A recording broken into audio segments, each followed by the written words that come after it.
জীবনে কোনোদিনও সংসারে উন্নতি আনতে পারবে না। কেন, তোমার কি সমস্যা হচ্ছে? তোমার ব্যবসার হাল দেখে আপনা আপনি মুখ দিয়ে বেরিয়ে আসছে। আমি কি করব বলো? আমি তো সৎপথেই ব্যবসাটা করবার চেষ্টা করছি, দেখতে তো পাচ্ছ। সবই দেখতে পাচ্ছি, কিন্তু কি করব বলো, সংসারটা যে আমি এইভাবে টানতে পারছি না। আজ এই নেই তো কাল সেই নেই, পরশু ওটা নেই। মোটামুটি করে তো চলে যাচ্ছে বলো, এর থেকে বেশি আমার আর কি করবার থাকতে পারে? তবে দেখে শিখতে পারো না জগন্নাথের দোকানটা কেমন রমরমিয়ে চলছে? কারোর সঙ্গে কারোর তুলনা করবে না। কেন করব না? ওর দোকানে অত খদ্দের, অত লোকজন, আর তোমার দোকানে মাছি উঠছে কেন? ওটা আমার ভাগ্যের দোষ গো। সব সময় ভাগ্যের দোষ দিলেও হয় না, নিজেকেও কিছু বুদ্ধি খাটাতে হয়। বলতে কি চাইছো তুমি, আমার বুদ্ধি নেই? না, সেরকম কিছু বলতে চাইনি আমি। তুমি তো সেটাই বোঝাতে চাইছো। এক কাজ করো না, তুমিও যাও না, গিয়ে বসো দোকানে, দেখি তোমার কত দম। বাড়ির বউ গিয়ে দোকানে বসবে? তার বেলায় তখন বাড়ির বউ হয়ে গেল, তাই তো? নয়তো কি? ভালো কথা বলছি শোনো, তুমি একটু ব্যবসার দিকে মন দাও, দেখো কোনো বড় অর্ডার পাও নাকি। আমাকে কেউ দিতে চায় না গো।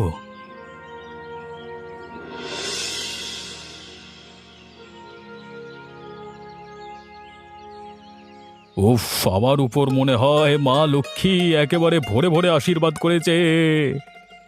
ঠিকই বলেছ, চারিদিকে শুধু টাকা আর টাকা। তোমার দোকানটা যে এইভাবে চলবে ভাবতেই পারা যায়নি। আরে কার বুদ্ধিতে ব্যবসাটা চলছে সেটা দেখতে হবে তো। আমার নাম জগন্নাথ। আচ্ছা, তোমার মাংস এত বিক্রি হয় কি করে বলো তো? আমি মাংসতে এমন একটা জিনিস মেশাই, লোক এমনিতেই আমার মাংস ভালো ভালো করে কিনতে আসে। তারপর তারপর আমার দোকানে বাসি মাংস তো আমি ওইভাবেই বিক্রি করে ফেলি, আর লোকে ভাবে টাটকা মাংস। বাবা, তোমার মাথায় কি বুদ্ধি গো!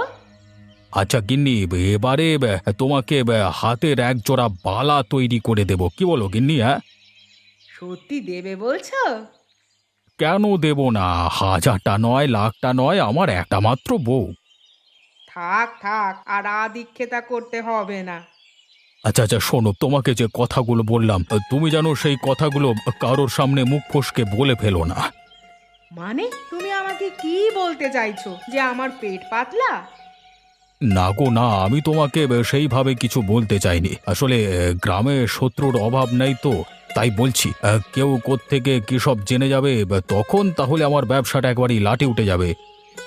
না গো না, আমি এমন কিছুই করব না, আমার ওপর বিশ্বাস রাখো। ঠিক আছে ঠিক আছে, শান্তি পেলাম।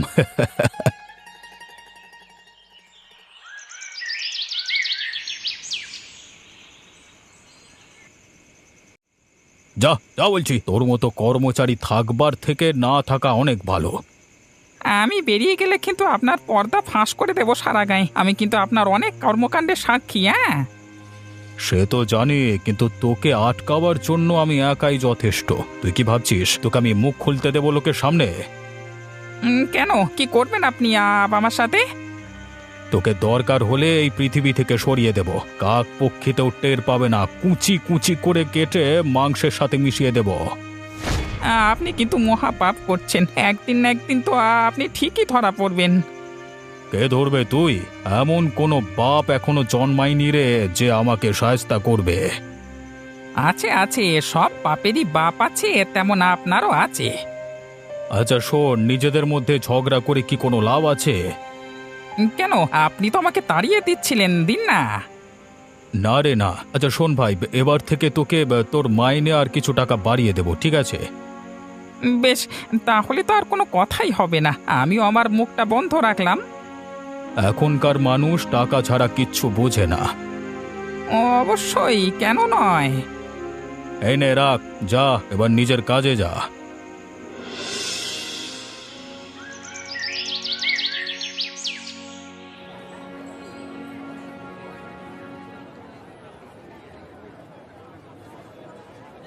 আরে আসুন আসুন, সবাই আমার দোকান থেকে মাংস নিয়ে যান। আমার দোকানে সব থেকে ভালো মাংস পাওয়া যায়।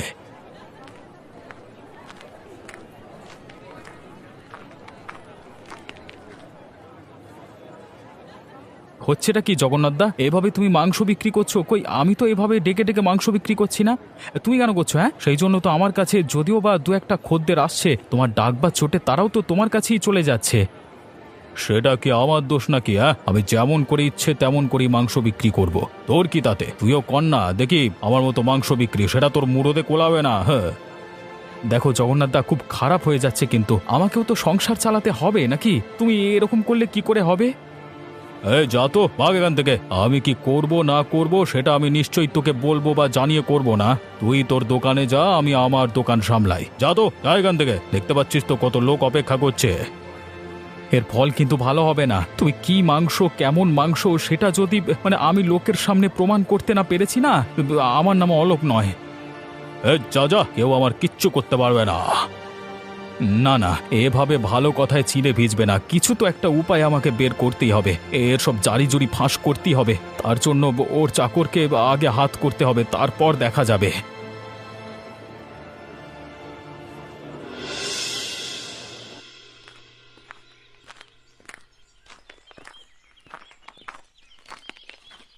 কি গো দিদি, তোমাকে যে আর দেখাই যায় না।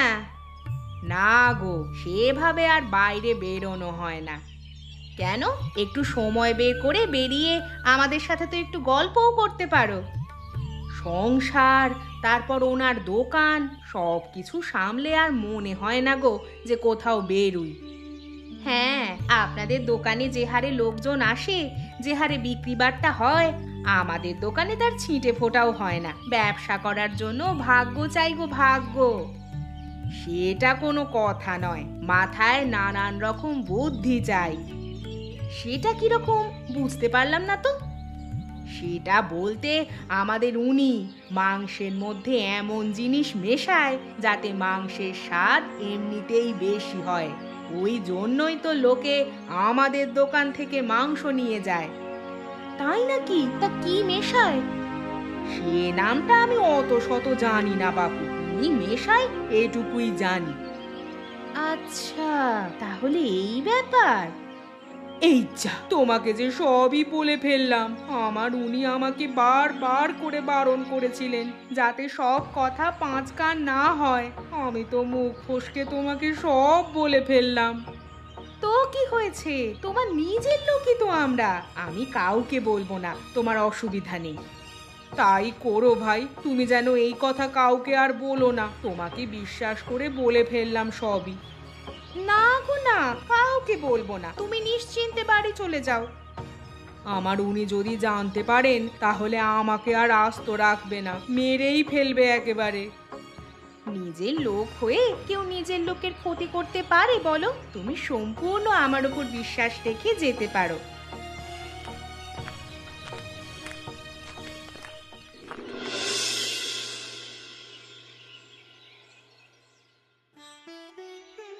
চম্পা, আরে ও চম্পা, শোনো শোনো, একটা খুশির খবর শুনে যাও।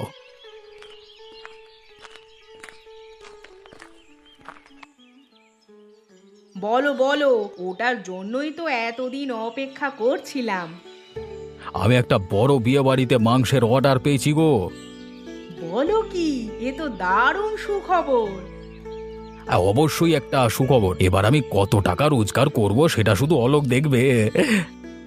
হ্যাঁ, সেই দেখা ছাড়া আর ওদের কোনো কাজ থাকবে না। হ্যাঁ, এবারে আমার খেল দেখতে হবে। কি করবে তুমি? কেন জানো না? আরে ওই তো মাংসের মধ্যে ওষুধটা মেশাতে হবে তাই। দেখো বাপু, কোনো বিপদে যেন না পড়ো। যা করবে সাবধানে করবে। হ্যাঁ গো, হ্যাঁ ঠিক করব। আচ্ছা, তুমি যে অত মাংসে ওষুধ মেশাবে, লোকেরা যদি অসুস্থ হয়ে পড়ে তাহলে তো সব দোষ তোমার ঘাড়েই এসে পড়বে। না না, তখন আমি সব দোষ ওই অলোকের ঘাড়ে দিয়ে দেব, বলবো ও শত্রুতা করে এসব করেছে। আমার না খুব ভয় করছে, মন বলছে কিছু একটা বিপদ ঘটতে চলেছে। তোমার মন আজকাল অনেক কিছুই বলছে। যাও তো এখান থেকে, যাও। মাথা গরম করিও না, আমাকে আমার কাজ করতে দাও দেখি যত সব। জানো তো, আমি শ্যামাকে সব কথা মুখ ফসকে বলে ফেলেছি। কি হলো, আবার দাঁড়িয়ে পড়লে যে? কিছু একটা বলছিলে মনে হলো। উফ, মনে হচ্ছে শুনতে পাইনি। যাক বাবা, বেঁচে গেলাম। শুনতে পেলে মনে হয় ধর থেকে মুন্ডু একেবারে আলাদা করে দিত।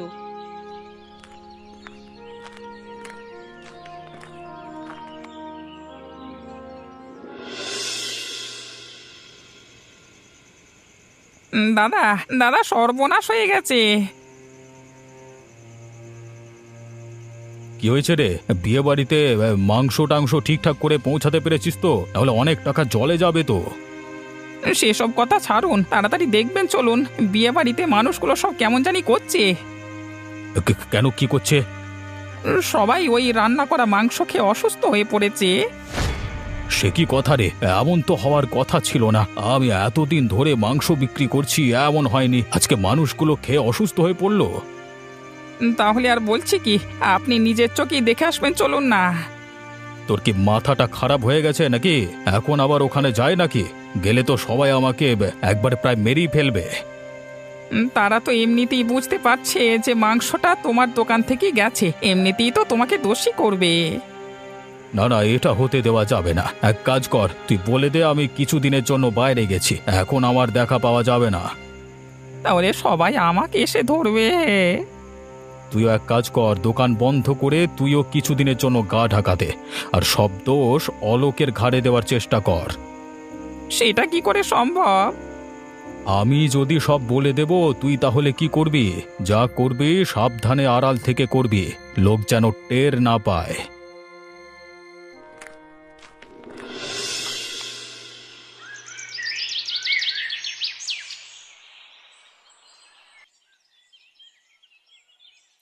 তো তুমি তুমি আমাদের মাংসের মধ্যে কি সব মিশিয়ে দিয়েছো? হ্যাঁ, আমি আবার এসবের মধ্যে এলাম কোত্থেকে? হ্যাঁ, আমি তো ওখানে ছিলামই না। মিথ্যে কথা বলছো তুমি, তোমারই কাজে সব। দেখো নবীন, মুখ সামলে কথা বলো। তোমরা নিজেরা দোষ করে এখন সেই দোষ ঢাকতে আমার উপর দোষ চাপাচ্ছ। তোমার তোমার আমাদের দাদাদের দোকানের উপর হিংসে হতো না? তুমি চাইতে না যে তোমার দোকানও এরকম বিক্রি হোক? হ্যাঁ, চাইতাম তো। ব্যাস, তাহলে এ থেকেই তো প্রমাণ হয়ে যায় যে তুমি নিজের ব্যক্তিগত রাগ আর হিংসে থেকে দাদার উপর মিথ্যে বদনাম দেওয়ার জন্য এসব করেছো। এর থেকে কিচ্ছু প্রমাণ হয় না, তোমরা কিচ্ছু প্রমাণ করতে পারবে না। আমি এসব কিচ্ছু করিনি, যা করবার তোমরাই করেছো। আবার আবার সেই মিথ্যে কথা? ডাকবো লোকজন, এখনই মারধর করলে তবে তোমার মুখ থেকে সত্যি কথা বেরোবে। দেখো নবীন, এবার তুমি কিন্তু তোমার মাত্রা ছাড়িয়ে যাচ্ছ।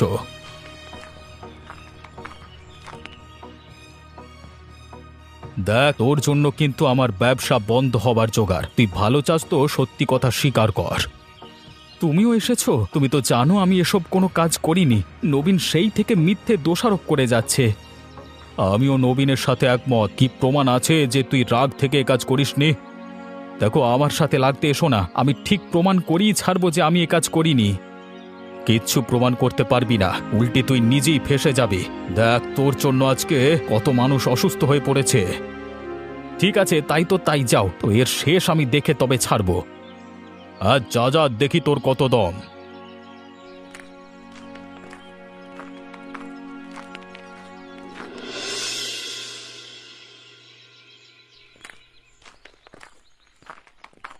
ছাড়বো না, আমি কিছুতেই ওদেরকে ছাড়বো না। আমার উপর মিথ্যে দোষ দেওয়া, আমার দোকানটাকে লাটে তোলবার ধান্দা করছে ওরা। আর চুপ করে থাকা যাবে না, চুপ করে থাকলে বার বেড়ে যাবে ওদের। তুমি একটু চুপ করবে? কি হয়েছে সেটা তো বলো, সেই থেকে বকবক করেই যাচ্ছ। জানো, আজকে জগন্নাথদা আর তার চামচা বলে কিনা যে আমি নাকি ওদের বিয়ে বাড়িতে নিয়ে যাওয়া মাংসের মধ্যে নাকি ওষুধ মিশিয়েছি, আর তার জন্য লোকে অসুস্থ হয়ে পড়েছে। ওটা তুমি নয় গো, ওটা ওদের কাজ। মানে? সেদিন জগন্নাথদার বউয়ের সাথে গল্প করছিলাম, সে তখন কথায় কথায় মুখ ফসকে কথাটা বলে ফেলেছে। কি বলেছে সে? বলেছে একটা ওষুধ আছে, সেই ওষুধটা মেশালে নাকি মাংসের স্বাদ অনেক বেড়ে যায়, কিন্তু ওটা কোনোভাবে যদি বেশি পড়ে যায় তাহলেই বিপদ। কি হবে দিলে? দিলে মানুষ মরে পর্যন্ত যেতে পারে গো। এখানে তো তাই কাণ্ড করেছে ওরা। কি সর্বনেশে কথা গো! হ্যাঁ, সেই কথাই তো বলছি, এখন সব দোষ আমার উপর এসে পড়েছে। আমাদের এক কাজ করতে হবে। কি কাজ? জগন্নাথদার ওই চাকর, ওর মুখ থেকে সবকিছু স্বীকার করাতে হবে। একদম ঠিক কথা বলেছ। আমরা এরপর তাহলে ওটাই করব।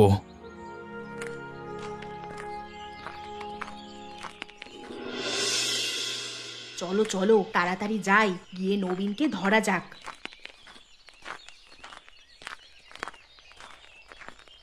হ্যাঁ, ওই দেখো নবীন এইদিকেই আসছে, নিশ্চয়ই আবার জগন্নাথদার বাড়িতে যাচ্ছে কিছু কুমতলব বাড়তে। কি ব্যাপার, তোমরা আমার পথ আগলে বসে আছো কেন? হ্যাঁ, তোকে ধোলাই করব বলে। মানে তোমাদের কথা আমি কিছু বুঝতে পারছি না, যা বলবে পরিষ্কার করে বলো। তোমরা তোমাদের দোষ আমার ঘাড়ে চাপাবে, আমি কি সব মুখ বুজে মেনে নেব নাকি? তুমি তো আসল কালপ্রিট, যে কিনা সব কর্মকাণ্ডের সাক্ষী। কি কর্মকাণ্ড, কি কালপ্রিট? কিচ্ছু বুঝতে পারছো না না তুমি?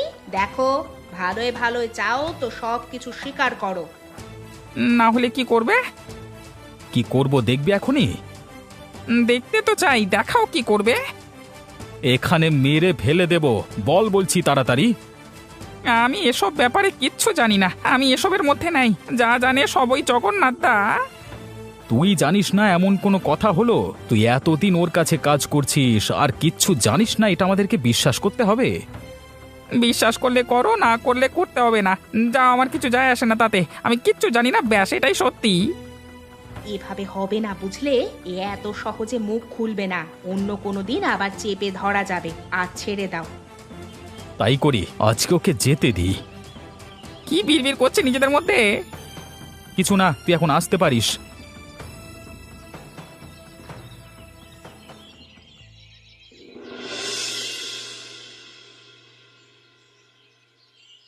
দাদা দাদা, এবার এই অলোক আর শ্যামার কিছু একটা ব্যবস্থা করুন, বড্ড উঠছে ওরা। হ্যাঁ, সে তো ডানা ছাঁটতেই হবে, তবে ওদের না অন্য কারোর সেটা ভেবে দেখতে হবে। মানে বুঝলাম না, পরিষ্কার করে বলো। তোকে ওরা রাস্তায় ধরে কি সব জিজ্ঞাসা করেছিল? জিজ্ঞেস করেছিল যে এর পেছনে কার হাত আছে। তুই নিশ্চয়ই বলে দিয়েছিস যে এসবের মধ্যে আমি আছি। না মানে হ্যাঁ, আমি আমি আমি সরাসরি কিছু বলিনি, তবে বললাম আমার সব কিছু তুমি জানো। বাহ, তুমি তো প্রায় অর্ধেক সত্যি তাদেরকে বলে দিয়েছো, তাহলে তো তোমাকে আর বাঁচিয়ে রাখা যাবে না। আমি তো কিছুই বলিনি দাদা তাদেরকে। না বললেও তুমি আমার অনেক কর্মকাণ্ডের সাক্ষী। তুমি যে কোনো সময়ে যে কারোর কাছে মুখ খুললি তো বিপদ, সে তো বন্ধ করতেই হবে। দাদা আমি কিচ্ছু করিনি দাদা, আমাকে মারবেন না, বিনা দোষে আমাকে কেন মারবেন? না না, তোমাকে আমি আর রাখবো না, আর তোমার কোনো কথাও শুনবো না, তোমাকে মরতেই হবে। বাঁচাও! উফ, একটা পথের কাঁটা সরে গেল। নিজে নামতে নামতে মানুষটা আজ এত নিচে নেমে গেছে যে মানুষ মারতে তার হাত পর্যন্ত কাঁপলো না। সব কথা শ্যামা আর আলোককে জানাতে হবে। কি ব্যাপার গো, নবীনকে আর কিছু জিজ্ঞেস করলে না যে? হ্যাঁ করব, কিন্তু কিন্তু কি, নিজের ওপর মিথ্যে বদনাম কি ঘোচাবার ইচ্ছা নেই? সব ইচ্ছেই আছে, তবে নবীনকে কিছুদিন ধরে দেখা পাচ্ছি না। দেখতে পাচ্ছ না, ওর দিনের পর দিন করে যাওয়া কুকর্মকে প্রশ্রয় দিয়ে গেছি। তুমি কি করবে বলো? তুমি কি জানতে ও অপরাধ করতে করতে এত বড় অপরাধী হয়ে যাবে? সেই দিন শ্যামার সামনে আমি ও সব সত্যি কথা প্রায় বলে ফেলেছিলাম, কিন্তু আবার চুপও করে গিয়েছিলাম। ভেবেছিলাম ও যদি কোনোভাবে জানতে পারে তাহলে হয়তো আমাকে প্রায় মেরেই ফেলবে। হ্যাঁ, আমি সব কথাই ওনাকে এসে বলেছি, তারপর ঠিকও করেছিলাম নবীনকে দিয়ে সব সত্যি স্বীকার করাবো। কিন্তু ভাগ্যের পরিহাস, ওকে ওর যোগ্য শাস্তি জগন্নাথদা নিজেই দিয়ে দিল। কিন্তু এবার জগন্নাথদার শাস্তির ব্যবস্থা করতে হবে। হ্যাঁ নিশ্চয়ই, ওকে শাস্তি পেতেই হবে। আমি তোমাদের পাশে আছি। যে আজ এতগুলো মানুষের মৃত্যুর কারণ, তাকে তো আজ নিজেই মরতে হবে। আপনি বলছেন এ কথা? হ্যাঁ আমি বলছি, আমি তোমাদের পাশে আছি, তোমরা যা করবে করো।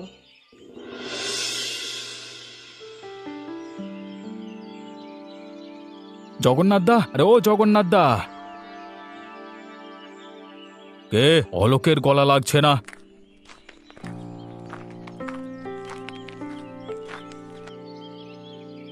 হ্যাঁ, আমি তোমার সাথে কিছু কথা বলতে এলাম। অত সময় আর ইচ্ছে কোনোটাই আমার হাতে নেই।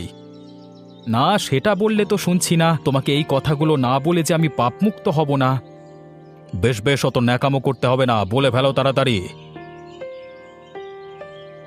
আমাকে ক্ষমা করে দাও, আমি একা কখনো করব না। আরে ওট ওট, কি করছিস কি, আর কি বা করেছিস? আরে বাবা, আমি তোমাদের দোকানের উপর হিংসে করে এসব কাজ করে ফেলেছি।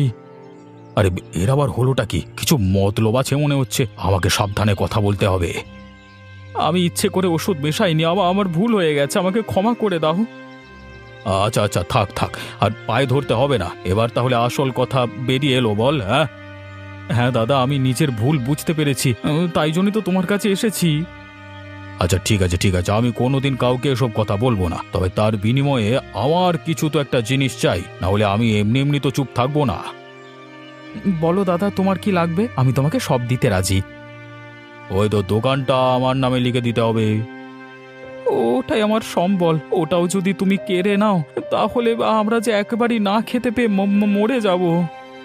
তাহলে ভাই ক্ষমা করো, আমি চুপ থাকতে পারলাম না ভাই। হ্যাঁ, না না দাদা, আমি দিয়ে দেবো, আমি তোমাকে সব দিয়ে দেবো।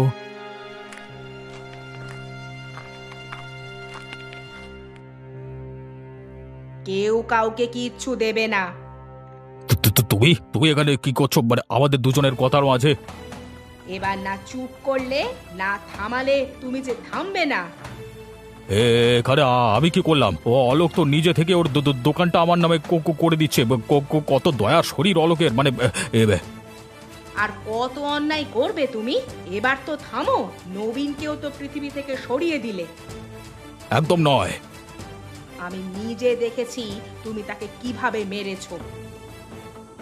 তাহলে তো তোমাদের কাউকে বাঁচিয়ে রাখা যাবে না, সবাইকে এখানে আজকে পুঁতে ফেলবো। কে কাকে পুঁতে ফেলে দেখো। বল, বলছি সত্যি কথা বল, সব স্বীকার কর নিজের মুখে। কিছুতেই না, কিছুতেই না। তবে দেবো ফাঁস লাগিয়ে। না না, সব বলছি সব বলছি। আমি আবার দোকানের খদ্দের বাড়ানোর জন্য, মাংসের স্বাদ বাড়ানোর জন্য ওষুধ মেশাতাম, কিন্তু সেই ওষুধ কোনোভাবে বেশি পড়ে যাওয়ায় বিয়ে বাড়ির অর্ধেক লোক সেটা খেয়ে মারা যায়। নবীনকে কে খুন করেছে? আমি করেছি আমি। এবার আমাকে ছেড়ে দাও, ওরে বাবা। দেবো, তবে সেটা চিরতরে।